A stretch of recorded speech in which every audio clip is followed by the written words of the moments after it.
Yeah, so we're here just on the mixed grazing sheep stand, and the first sheep have just arrived to Tullamore Farm. We won't have the whole flock obviously here today, but we're after getting a selection of 20 sheep from the type of ewes that we'll have.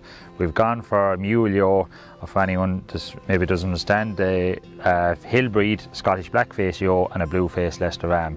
Reason we're gone for them is that they're a good hardy ewe, good maternal attributes. We're running a very intensive system, so we need the sheep, I suppose, to be able to look after themselves rather than have to put a lot of time into it. We may down along the line look at outdoor lambing, but at the outset they will be lambed indoors. So I suppose keeping everything in mind, and the Ger is going to have a very busy workload with the cows to calf and with also dairy calf to beef enterprise. We've gone for, I suppose, maybe as low labour type sheep, but one that's also going to produce. It'll be an all-in, all-out system, but what I mean for that is that we will buy our replacements every year, and that we'll put a terminal ram with them, and all the progeny will be sold. The plan is roughly around 150 ewes at the outset, but that will be reviewed after a couple of years to see how the system, or how the overall system works. The benefits of sheep running them with the cattle is that you'll get an increase in animal performance, and you'll be able to operate at increased stocking rate. The reason for that is that simply down to grazing behaviours. Sheep will graze some of the grass the cattle don't like, and vice versa. So we'll be able to work on that. It's something that isn't in operation on a lot of demo farms across the country, so this is why we've gone for this. Maybe tell us a little bit more about the farm. Is it all laid out for sheep at the moment, or are the sheep going to be confined to one area of the farm? Yeah, at the moment there's very little, I suppose, sheep fencing on the farm. There is a section, we're down here in Cluna, and some of that has been sheep fenced, because when we were starting out there was no other choice but to make the boundary stock proof. But on the, I suppose, maybe the heavier section of the farm, up around the farmyard, we've applied for TAMS grant aid for fencing for that. So when that comes through, the sheep will probably be ran there. This back end, there's a lot of ground sprayed off at the moment, so the sheep will come in very good to graze that down tight and be able to thicken up the paddocks at the end of this year.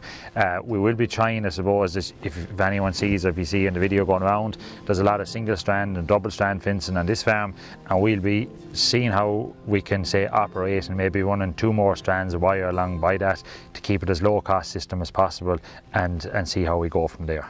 You mentioned there in terminal rams, an all-in, all-out system. Have you any rams sourced yet, or what types of rams are you looking at sourcing in the future? So we have a few different ideas on that as of what we go for. We will be going for ease of lambing. But if we want to go down, there is an option if we want to go down a system of selling high quality replacements out of it.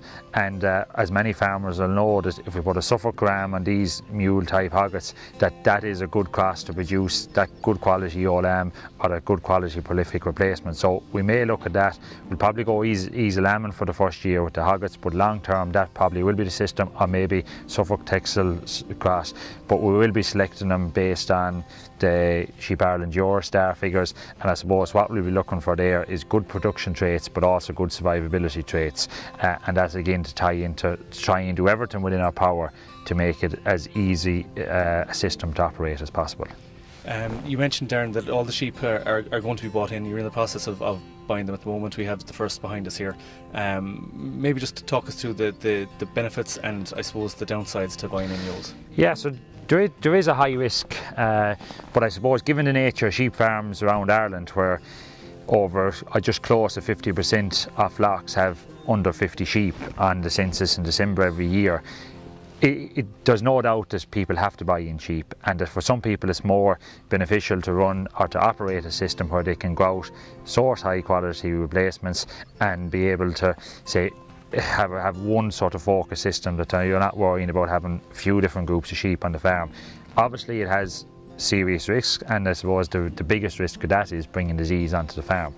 But a lot of that can be got around by having a good robust quarantine procedure in place, and by that what I mean is that the sheep will be isolated for at least 4 weeks, and that there'll be a number of tasks carried out. So the first thing is that these animals will be treated for worm dose, and they'll be treated with one of the new products, Solvex or Startect. And what that does is, I suppose, it reduces the risk of resistant worms being brought in, and they'll also get a moxidectin based product as well.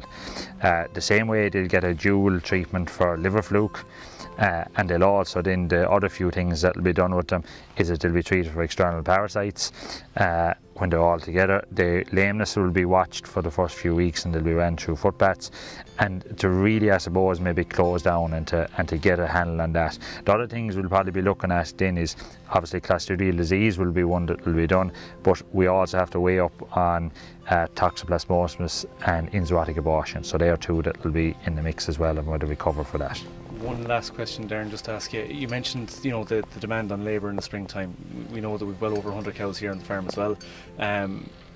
The lambing period for the ewes, have you selected a particular period, or what's your views on that? Yeah, so what they've gone for at the moment is that they've gone for tight calf and spread. Now obviously there's been a few things this year that it'll be a bit longer than what is, say, desired, but when the farm is up, I suppose, maybe settled, they'll be going for maybe a 10-11 week calving period, January to the start of March, and then the ewes will start lambing from probably the mid to end of March onwards.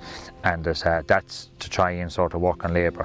We're not naive to think that Ger is going to do it all. There will be help brought in around calving and also around lambing, and I suppose it's very hard to put a gauge on exactly how much help is going to be needed at the moment, and that's something that will be interesting next spring, and it'll be interesting to document is how exactly the two operate together, whether it's possible to expect a labour unit to do that, and whether there need to be tweaks to the system to operate on that.